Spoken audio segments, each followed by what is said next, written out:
এখন সেখানে যত সময় গড়াচ্ছে ততই উত্তাপ বাড়ছে। মনরেগার নাম পাল্টে এবার ভিভিজি রামজি বিল। মধ্যরাতের পর রাজ্যসভায় বিল পাশ হলো। নাম পরিবর্তনের প্রতিবাদে বিরোধীরা তারা সরব হয়েছেন।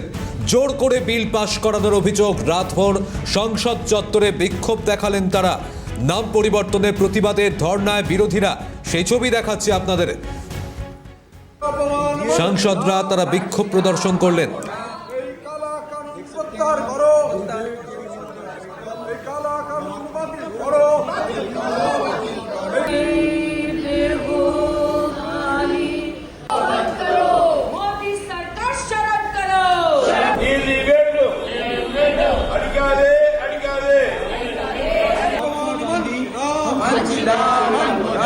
পৃথিবীর কবির অপমান মানছি না, জাতির জনকের অপমান মানছি না। এই মনরেগার বাংলার 52,000 কোটি টাকা বকেয়ার দাবিতে মনরেগার নাম পাল্টে হয়েছে ভিভিজি রামজি বিল। লোকসভার পর এবার মধ্যরাতের রাজ্যসভাতেও বিল পাশ হয়। নাম পরিবর্তনে প্রতিবাদে বিরোধীরা সোচ্চার। জোর করে বিল পাশ করানোর অভিযোগ। রাতভর সংসদ চত্বরে বিক্ষোভ বিরোধীদের, সেই ছবি দেখাচ্ছি আপনাদের, যেখান থেকে তৃণমূল সাংসদরা তারা সংসদ চত্বরে বিক্ষোভ দেখালেন। বিক্ষোভ অবস্থান চলল, রাতভর ধর্ণা অবস্থান চলল তাদের। বেলা 12টা পর্যন্ত এই কর্মসূচি পালন করলেন তারা। নাম পরিবর্তনের প্রতিবাদে ধর্ণায় বিরোধীরা। আমাদের প্রতিনিধি ইন্দ্রাণী দাশগুপ্ত কি ছবি তুলে ধরেছেন, নজর রাখবো। ধর্নায় রয়েছেন এখানে টিএমসি সাংসদরা। তারা বাংলার বকেয়া নিয়ে যেমন সরব হচ্ছেন, ঠিক তেমনই মহাত্মা গান্ধীর নাম বাদ দেওয়া সেটাকে বাংলা ও বাঙালির অপমান বলে তারা মনে করছেন। কারণ তাদের যেটা বক্তব্য যে মহাত্মা গান্ধী, এই যে মহাত্মা শব্দটা রবীন্দ্রনাথ ঠাকুরের দেওয়া, মনরেগা প্রকল্প থেকে মহাত্মা গান্ধীর নাম বাদ দিয়ে জি রামজি বিল করা কিন্তু আরও একবার বাংলার অস্মিতা, বাংলার সংস্কৃতিকে অপমান করলো কেন্দ্রের মোদী সরকার। এবং গতকাল রাত 12টা থেকে আজকে দুপুর 12টা পর্যন্ত তারা ধর্ণা দিচ্ছেন। আপনাদের শোনালাম যে সাংসদরা কি বলছেন। একদিকে যেমন বাংলার বকেয়া নিয়ে তারা বলছেন, একদিকে যেমন রবীন্দ্রনাথ ঠাকুর এবং মহাত্মা গান্ধীর অপমান নিয়ে তারা সরব হচ্ছেন।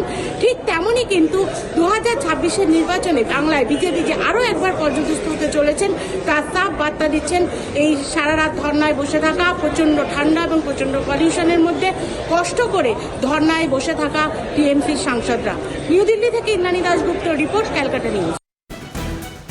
লোকসভার পর রাজ্যসভাতেও পাশ ভিভিজি রামজি বিল। অপেক্ষা রাষ্ট্রপতি দ্রৌপদী মুর্মুর স্বাক্ষরের। তারপরেই মনরেগা থেকে সরে যাবে জাতির জনক মহাত্মা গান্ধীর নাম।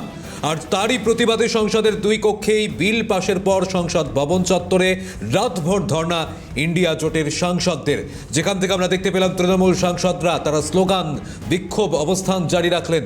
আপনাদেরও শোনাবো সাংসদ দোলা সেন এবং সাগরিকা ঘোষ কি বলছেন তারা।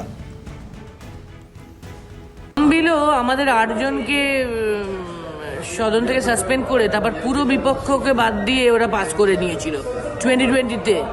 কিন্তু 2023-এ গিয়ে সেই ফার্ম বিল রিভোক করতে হয়েছিল ক্ষমা চেয়ে মোদী বাবুকে। কৃষকরা এমন লড়াই লড়েছিল, এক্ষেত্রেও তাই কৃষক ক্ষেতমজুর বর্গাদাররা এমন লড়াই লড়বে। মোদী বাবুরা যতই গায়ের জোরে পাস করে নিক, ওরা এটা মানাতে পারবে না।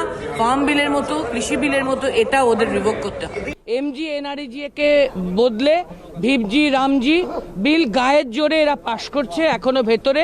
আমরা সব অপোজিশন একসাথে আমাদের দাবি যে এই যে ভিভিজি রামজি বিলটা যেটা, সেটাকে সিলেক্ট কমিটিতে পাঠানো উচিত। আর যেরকমভাবে মহাত্মা গান্ধীকে অপমান করা হচ্ছে, রবীন্দ্রনাথ ঠাকুরকে অপমান করা হচ্ছে, এটা মোদী সরকার কেন করছে? আর আমরা চাই, আমাদের দাবি হচ্ছে যে মোদী সরকার এরকমভাবে অপমান করছে, বেঙ্গলকে অপমান করছে। আর আবার আমরা দেখতে পাচ্ছি যে বাংলা বিরোধী মানসিকতা যেটা মোদী সরকারের আছে, সেটা আমরা আবার দেখতে পাচ্ছি।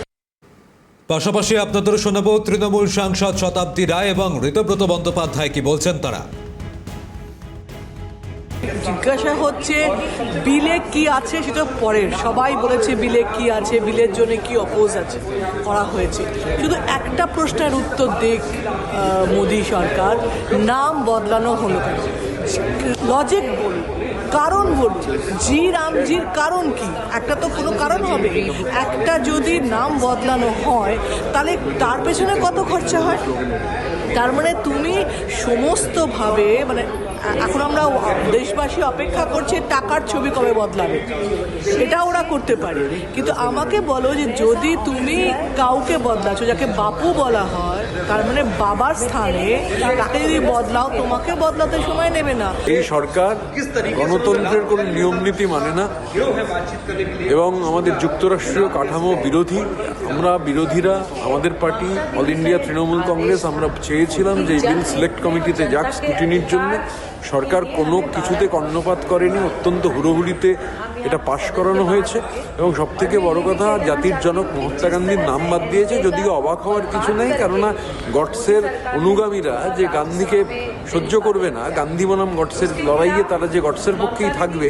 এবং আমাদের বাঙালিদের কাছে এটা খুবই সেন্সিটিভ, কেননা কবিগুরু রবীন্দ্রনাথ, পৃথিবীর কবি, তিনি প্রথম মোহনদাস করমচাঁদ গান্ধীকে মহাত্মা উপাধি দিয়েছিলেন। তা পপুলারাইজ হয় গোটা দেশ জুড়ে। জাতির জনকের অপমান, রবীন্দ্রনাথের অপমান, বাংলার নির্বাচনের যখন ফলাফল বেরোবে সমস্ত কিছুর জবাব বিজেপি পাবে। লোকসভায় ও রাজ্যসভায় পাশ হয়েছে ভিভি জি রামজি বিল। বিকশিত ভারত 2047-এর লক্ষ্যেই এই বিল দাবি কেন্দ্রের। নয়া বিলে একাধিক ক্ষেত্রে পরিবর্তন আনা হয়েছে। 100 দিনের পরিবর্তে 125 দিনের কাজের নিশ্চয়তা। চাষের মরশুমে সর্বাধিক বছরে 60 দিন কাজ বন্ধ। মনরেগা প্রকল্পে শ্রমের মজুরি পুরোপুরি দিত কেন্দ্র। এবার নয়া বিলে শ্রমের মজুরি দেবে কেন্দ্র ও রাজ্য উভয়। নতুন বিলে শ্রমের মজুরি 60% দেবে কেন্দ্র, বাকি 40% দেবে রাজ্য। শুধু কেন্দ্রশাসিত অঞ্চলে পুরো মজুরি দেবে কেন্দ্র। রাজ্যভিত্তিক নির্দিষ্ট তহবিল বরাদ্দ করবে কেন্দ্র। 15 দিন কাজের পর নয়, সপ্তাহে মজুরি পাবেন সপ্তাহে। আর এই প্রসঙ্গেই আপনাদের শোনাবো শ্রমিক ভট্টাচার্য এবং দিলীপ ঘোষ কি বলছেন তারা। For reference of the bill to a select committee of the Rajya Sabha. Congress মানেই তো অভিনব। এরকম রাজনৈতিক দল তো ভারতবর্ষে কোনোদিন কেউ দেখতে পায়নি। মুখ্যমন্ত্রী নিজে বলেছিলেন এই ধরনের সরকার পৃথিবীতে কোনোদিন কোথাও আসেনি। যে সরকার ক্ষমতায় আসবার মাত্র কয়েক মাসের মধ্যেই 90% কাজ করে ফেলেছিল। যে সরকার নিজে স্বীকার করেছে যে 4টি জেলায় দুর্নীতি হয়েছে।